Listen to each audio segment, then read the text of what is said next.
하나님께서 나단 선지자를 통하여 다윗의 이야기를 할 때 다윗이 말하기를 그 사람은 마땅히 죽을 자라 라고 합니다.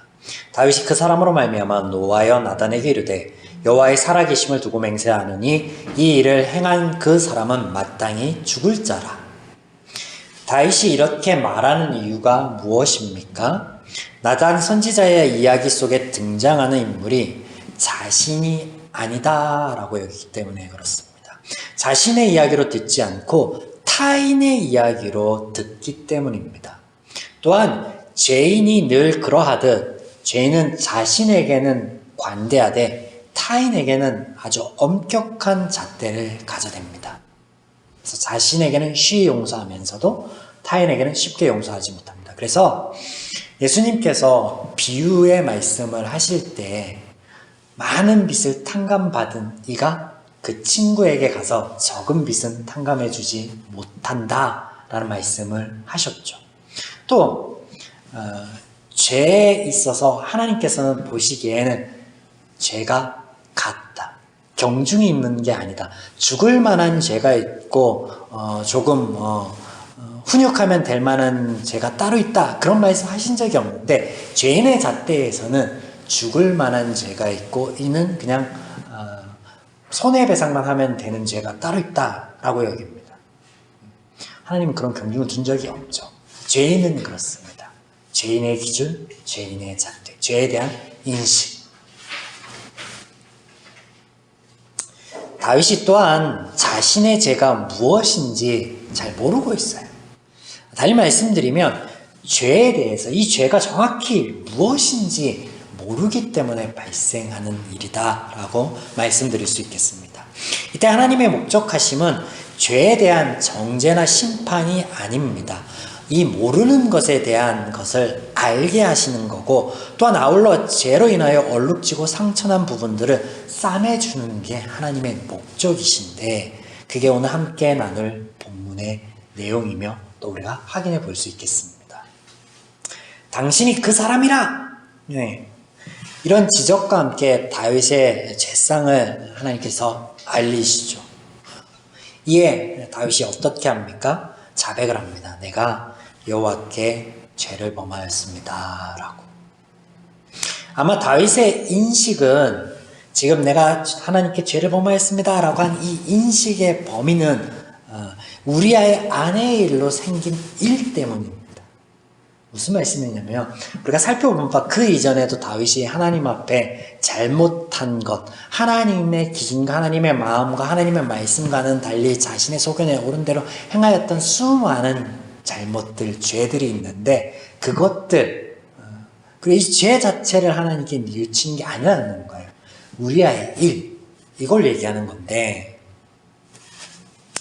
단편적인 이해만을 했다라는 말씀을 지금 드리고 싶은 거예요. 다윗이 이 자백에는 다윗의 단편적인 이해가 있을 뿐이다. 사람의 기준, 죄인인 다윗의 기준에 의하면 다윗의 말처럼 그럼에도 불구하고 이 우리의 일 때문에 그는 죽임을 당해야 되는데, 그러나 죄인과는 다른 하나님께서는, 하나님의 마음과 하나님의 기준은 다르니까 다윗을 어떻게 해요? 다윗이 이야기한 것처럼 죽을 것을 말씀하시는 게 아니라 죄사함을 선포하시는 거예요. 나단이 다윗에게 말하되 여호와께서 당신의 죄를 사하셨으니 당신이 죽지 아니하려니와. 이때 하나님의 죄사함은요, 다윗의 뒤늦은 자백 때문이다 아니다? 아니에요. 다윗이 하나님께 내가 범죄하였습니다 라는 고백을 하였기 때문에 하나님께서 그의 죄를 사하시고 그의 말처럼 죽지 않게 하셨다라는 말씀이 아니라는 거예요. 하나님께서는 처음부터 죄인인 다윗에게 은혜 베풀기를 작정하셨습니다. 그래서 이 일이 있기 이전부터 이미 그에게 평안을 약속하셨습니다. 또한 그의 대를 이어 왕을 세우겠다라는 약속 또한 하셨습니다. 엄밀히 말씀드려 다윗의 이 자백은 자백도 아닙니다. 하나님께서 이미 그가 한 죄상을 나단을 통하여 다 알리셨습니다. 자백이란 말 그대로 자기 자신이 스스로 저지른 행위, 일에 대하여 다른 이들에게 고백하는 건데 다윗은 고백할 게 없어요. 이미 다 까발려졌습니다. 하나님의 말씀 앞에 그냥 동의를 하는 거예요. 다윗은. 죄에 대하여 여전히 무지한 채로. 본문에서 보여지는 모습, 다윗의 신하들이 이상하게 여기는 모습이 등장하는데 이런 모습이요, 죄에 대한 무지한 모습이라고 우리가 볼 수 있겠는데요. 다윗이 범죄함으로 인하여 낳은 아이가 병에 걸립니다. 하나님께서 말씀하신 대로 병에 걸려요. 그러나 다윗이 혹시나 하는 마음에 하나님께 기도하며 밤을 새웁니다. 그리고 그 아이의 곁을 지킵니다. 장장 며칠 동안? 7일 동안. 7일 동안. 그러다 아이가 죽자 다윗이 털고 일어나서 아무 일도 없었던 것처럼 옷을 갈아입고 음식을 먹습니다. 신하들이 생각하기에 죽을 병에 걸린 아이를 보고 왕이 슬퍼하던 모습대로라면 아이가 죽은 이에는 얼마나 슬퍼해야 할까? 그런 걱정을 하였는데 다윗의 모습에 신하들이 이상하게 생각하죠. 정상이 아닙니다. 이상하죠. 자녀를 가지고 있는 부모님이라면요, 막 그럴 거예요. 병에 걸려서 그러면은 안절부절 못하는 어떤 부모가 아이가 죽으면은 그 모습이 얼마나 다를까? 다윗은 반대. 여러분, 그간에 보였던 다윗의 정치적인 행보들을 떠올려 보십시오. 사울과 요나단의 죽음 앞에 찬가를 부르고, 그리고 그의 장수, 군대 장관이 죽었을 때, 아벨이 죽었을 때 찬가를 부르고 그것을 백성들에게 지어 부르게 하고, 그런 어떤 정치적인 행복들을 보십시오. 비슷합니다. 지금 다윗이 하는 행위가.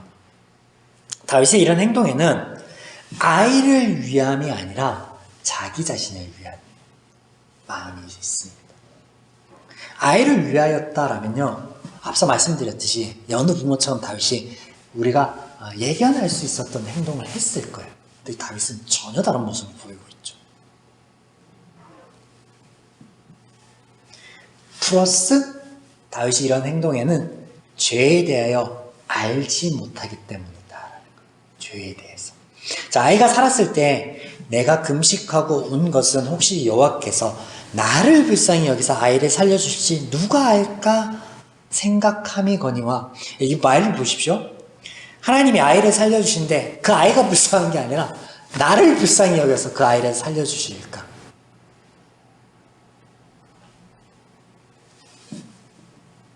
이상하지 않나요?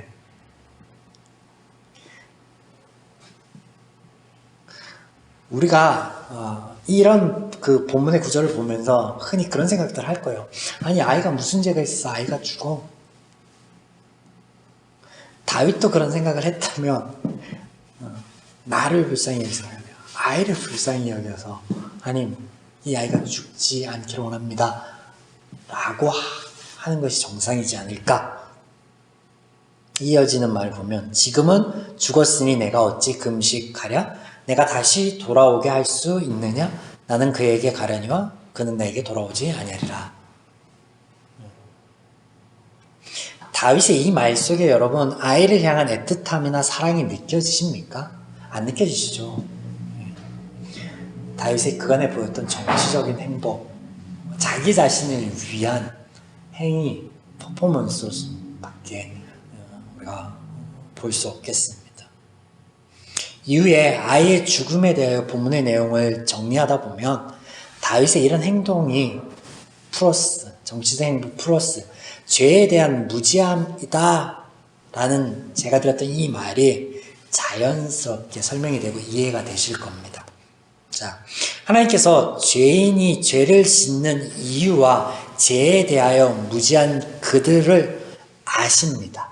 그래서 여느 때처럼 다윗에게 정죄나 심판이 아닌 죄 사함의 은혜를 베푸시는 거예요. 다시 말씀드리면 죄인이 죄에 대해서도 무지하고 그 죄의 결과에 대해서도 무지하기 때문에 하나님께서는 죄인을 정죄하거나 심판하는 게 아니에요. 지금 다윗에게 그러고 계시죠. 그렇다면 이어지는 내용, 아이는 왜 죽었는가? 다윗을 제사하셨다면서요. 은혜를 베푸시던 하나님께서 왜 아이는 쳐서 죽게 하십니까? 이거 도저히 이해가 안 되는데요. 태어난 지 얼마 되지 않은 그 아이가 무슨 잘못을 하였기에. 여러분, 성경에 이런 구절들이 이상하지 않습니까? 이런 구절 안에 어디서 하나님의 은혜를 찾을 수 있고 또 어디에 사랑과 자비 이런 모습을 찾아볼 수 있습니까? 자, 이 대목을 이해하기 위해서는요, 원수의 비방할 거리라는 이 표현을 잘 살펴볼 필요가 있겠습니다. 이 일로 말미암아 여호와의 원수가 크게 비방할 거리를 얻게 하였으니 당신이 낳은 아이가 반드시 죽으리다.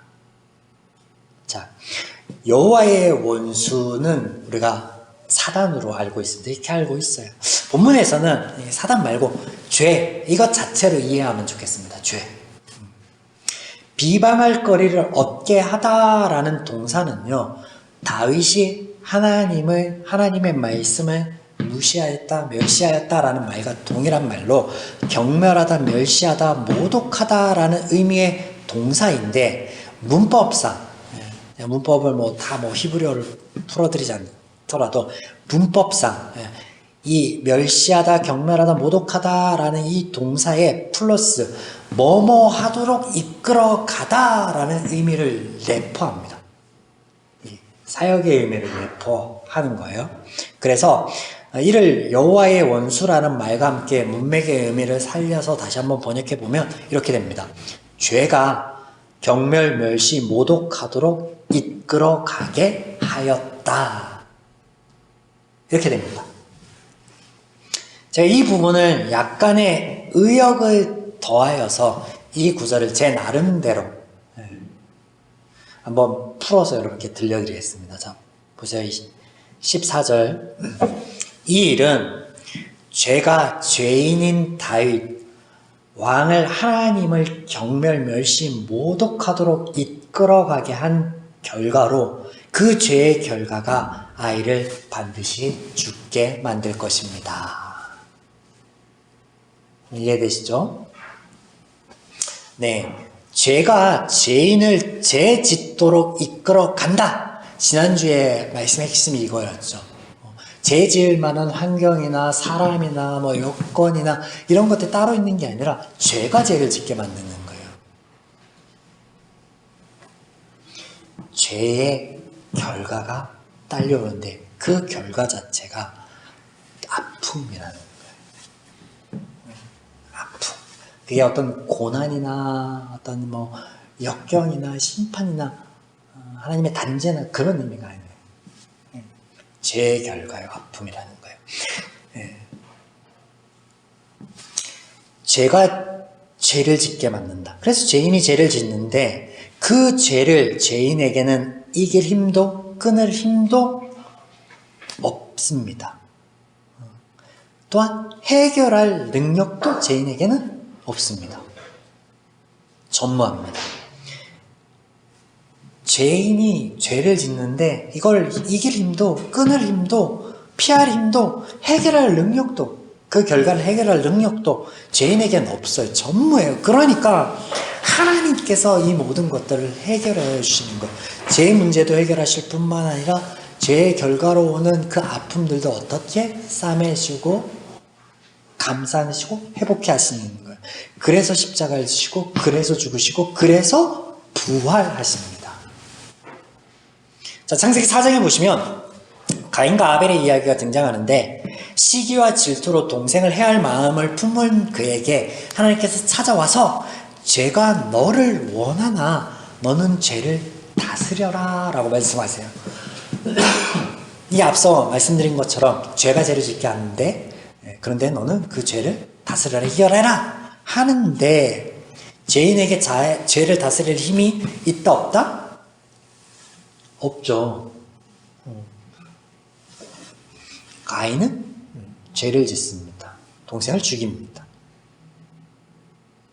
그 결과가 뭐였어요? 그 결과가 그 결과가 그로 하여금 밭을 갈아도 효력이 없게 하여 땅을 피해 떠돌아다니는 떠돌이로 만들었습니다. 하나님의 심판이 아니었어요. 죄의 결과입니다. 그럼에도 불구하고 하나님께서요, 그에게 표를 주어 그가 살게 하십니다. 죄를 짓기 전에도 찾아와서, 그리고 죄를 지은 후에도 하나님이 찾아와서 은혜를 베푸시는 것. 하나님께서 하셔야 돼요. 죄는 할 수 없으니까. 마찬가지로 본문 14절은 하나님께서 다윗에게 죄를 짓는 너의 형편이 어떤지를 교육하시는 것으로, 사실 사무엘하 12장은요 이중구조로 되어 있습니다. 지난주 우리가 함께 살펴본 것과 매치가 되는 부분인데요, 이렇게 되어 있어요. 12장은 A, B, A-B-. 그래서 A는 1절에서 9절, B는 10절에서 12절, A-는 13절에서 14절, B-는 15절에서 18절 이렇게 되어 있어서 1절과 9절은 13절과 14절과 매치되고 10절에서 12절은 15절과 18절과 매치됩니다. 자, A와 A-, 뭐에 대해서 말씀하시는 거냐? 죄에 대하여 알려주시는 하나님의 말씀입니다. 이 안에는 하나님과 죄인의 관계가 나오고, 또 하나님께서 죄를 어떻게 대하시는지 하나님의 은혜에 대한 기술이 등장합니다. 그래서 나단의 이야기를 통해서 그 죄를 지은 게 다윗 당신입니다. 하나님께서 당신을 왕으로 삼기 위해서 어떻게 하셨는지 당신은 알고 있습니다. 서술하면서 하나님과의 관계, 죄 지은 그 죄에 대해서, 하나님과 관계에 대해서 이야기하고 있죠. 마찬가지 A-13절에서 14절이 보시면 하나님의 은혜가 등장하고요. 그리고 다윗이 지은 죄가 나오죠. B와 B-는 죄에 대한 결과였습니다.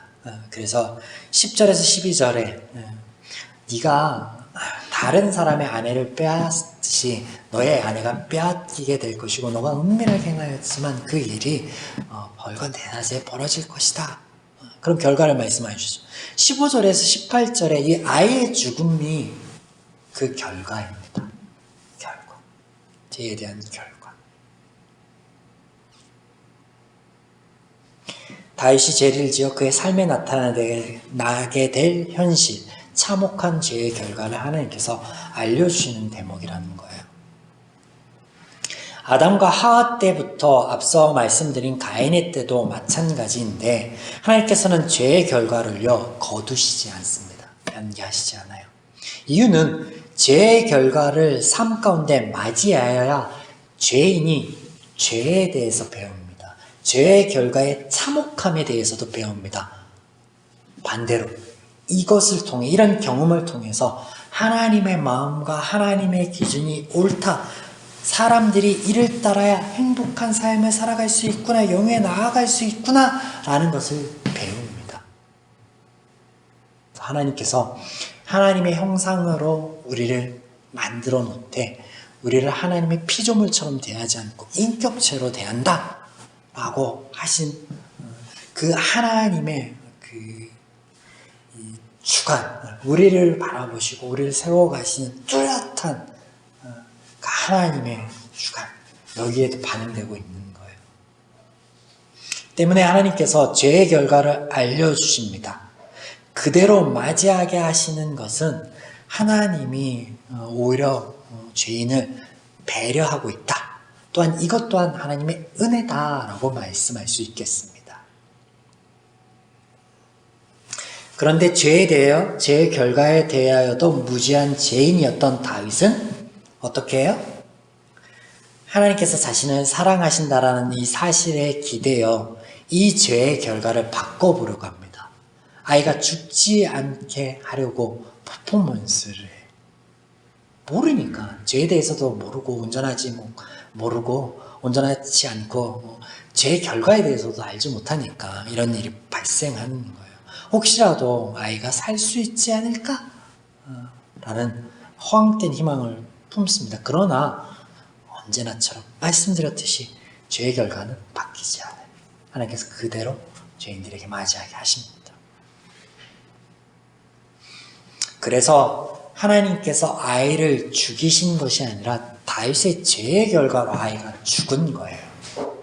그렇다면 왜 하나님 굳이 병에 걸린 아이를 마치 하나님이 쳐서 병에 걸린 것처럼 본문에 표현하고 있습니까? 15절에 다윗에게 낳은 아이를 여호와께서 치심에 심히 앓는지라. 원어적 표현은 병에 들었다라고 하는데 하나님 쳐졌다라는 치시다라는 동사가 등장하니까 왜 우리로 하여금 헷갈리게 이런 구절이 등장하는 거예요? 언젠가 제가 이런 류의 질문을 답해드렸던 기억이 있는데 여러분 한번 떠올려 보시고 한 번 더 정리해 보시기 바랍니다. 첫 번째는요, 이 성경의 저자, 성경은 성령의 감동으로 쓰여졌습니다. 하나님의 책이에요. 그럼에도 불구하고 이 쓰는 사람의 기질이나 환경, 문화 등을 하나님께서 그대로 가져다가 투영하십니다. 이게 무슨 말씀이냐면요, 하나님이 마치 귀신 들린 자처럼 이렇게 성경을 막 그냥 무의식 중에 이렇게 막 이렇게 그냥 로봇처럼 쓰게 하시지 않았다는 거예요. 성령의 감동으로 하나님의 말씀을 그러니까 삶 속에서 깨닫게 하여서 쓰게 하시는데 이 사람이 그 안에 가져왔던 어떤 생각이나 어떤 뭐 신앙의 색깔이나 자라왔던 뭐 환경이나 문화적인 요소들이 다 그대로 반영됐다고요. 그러니까 이 서신서들 같은 데 보면 그런 것들이 뚜렷하게 반영돼요.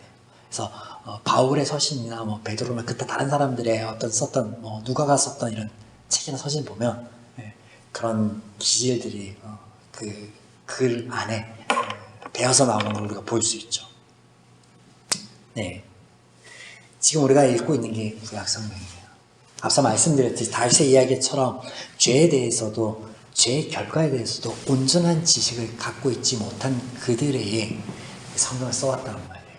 그래서 그런 한계가 이런 것들에 지금 성경 안에서 반영되고 있는데 우리는 이 3회에서 하나를 가지고 있는 자들이 아니라 66권 전체 하나님의 말씀을 가지고 있고 하나님의 어떤 그 마음을 알고 있는 자들이잖아요. 그러면 옳게 해석해내야죠.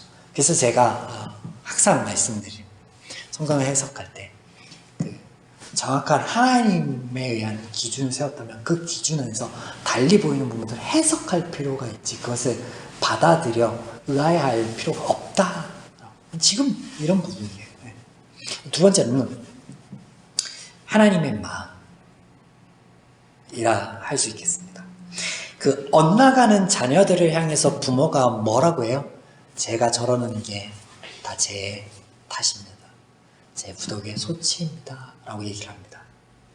사람들이 그렇게 얘기해요. 자녀를 사랑하고 자녀가 잘 되기를 원하고 애틋한 마음을 갖고 있는 죄인의 부모가 하나님도 그런 마음이시지 않을까 그렇게 여겨봅니다. 또한 하나님께서요 창조 때부터 아마 이러한 결과들로 이러한 삶들로 죄인들에게 얼룩질 것을 아셨을 거예요. 아니 아셨죠. 전지전능한. 그래서 선악과를 두시고 따먹지 말라 하셨을 때 그 따먹을 줄 아셨을 거예요. 그래서 죄인이 될 것을 아셨을 거예요. 아심에도 불구하고 자녀들이 그렇게 엇나가는 것을 지켜본 하나님의 마음이 어떠할까? 본문으로 돌아가 우리가 마지막으로 한 가지 더 살펴볼 것이 있는데 저는 이 대목이 제일 은혜롭고 와 닿았습니다. 자, 본문에 죄인인 다윗을 교육하시고 용서하는 것보다 이보다 더 은혜로운 하나님의 모습이 등장하는데 그것이 24절, 25절입니다. 함께 읽어봅시다. 24절, 25절. 다윗이 그의 아내 밧세바를 위로하고 그에게 돌아가 그와 동침하였더니 그가 아들을 낳음에 그의 이름을 솔로몬이라 하니라. 여호와께서 그를 사랑하사 선지자 나단을 보내 그의 이름을 여드지야라 하시니 이는 여호와께서 사랑하셨기 때문이더라.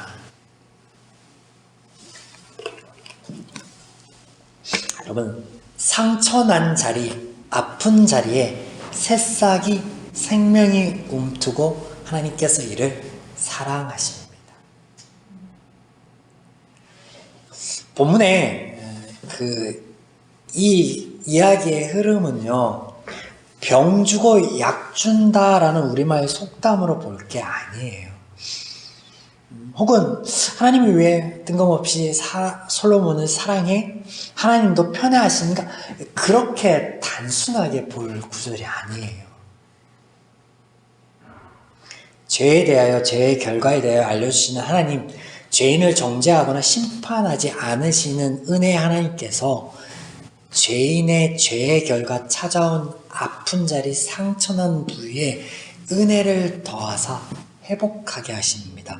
아들을 잃어버린 애에게, 그들에게 아들을 선물로 주십니다. 태열만 하나님의 선물이라, 장중에 화살통에 있는 화살이라 라는 고백들을 하잖아요. 하나님이 이 아들을 통하여 아픔을 씻고 위로를 받는 그들의 그 모습 자체를 어떻게 사랑하신다라고 하는 거예요. 죄인이 위로를 받고 회복되는 것을 하나님께서 기뻐하신다라는 말씀이에요. 아까도 말씀드렸죠. 하나님의 마음 이야기하면서 하나님이 죄의 결과를 이렇게 맞이할 거야. 다윗에게 너의 처들이 유린을 당할 거야. 낮에 그럼 네 아들이 죽을 거야 라고 하시면서 하나님의 마음이요, 그걸 직접 아직 경험하지 못하였지만 그 말을 듣는 다윗보다 많이 불편하셨을 거예요. 왜냐면 사랑하시니까. 그 아픔이 하나님의 마치 당신의 아픔처럼 여기. 그래서 하나님이 그 아픈 자리, 상처난 자리, 그 자리를 싸매주고 감싸주십니다. 그래서 새싹이 돋고 움이 트고 생명이 다시 일어나고. 여러분, 이후에 이 아이 솔로몬을 통해서 이런 하나님의 마음을, 사랑을 얼마나 구구절절히 하나님께서 호소하시는지 우리는 보게 될 겁니다. 앞으로. 사랑하는 여러분, 비록 오늘 나의 삶이 굴곡지고 어두운 길을 걷고 있을지라도, 나의 계획과 바람이 실패하고 소망이 끊어졌을지라도, 나를 둘러싼 모든 환경과 사람이 나에게 무거운 짐이 될지언정, 나 자신에게 실망하고 넘어섰을지라도 하나님께서는 내가 다시 일어나고 위로받고 소생하는 것을 어떻게 기뻐하십니다.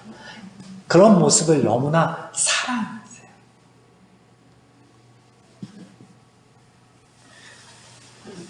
기뻐하시고 사랑하실 뿐 아니라 우리의 모든 것들을 소용하시며 역사하여 주실 것입니다. 다만 여러분, 부탁하건대 어둡고 비관적인 마음과 생각이 나를 감싸고 있으면요, 이런 하나님의 은혜의 역사들이 보이지 않아요. 여러분, 오늘 말씀에 우리에게 빛이 되고 등불이 되어서 우리 삶이 앞서 제가 언급하였던 것처럼 어두울지라도 그 안에 역사하시는 하나님, 아주 사소한 것이라도 놓치지 않고 볼 수 있기를, 또 이것을 누릴 수 있기를, 우리 한 주의 그런 발걸음이기를 주님의 이름으로 축원합니다.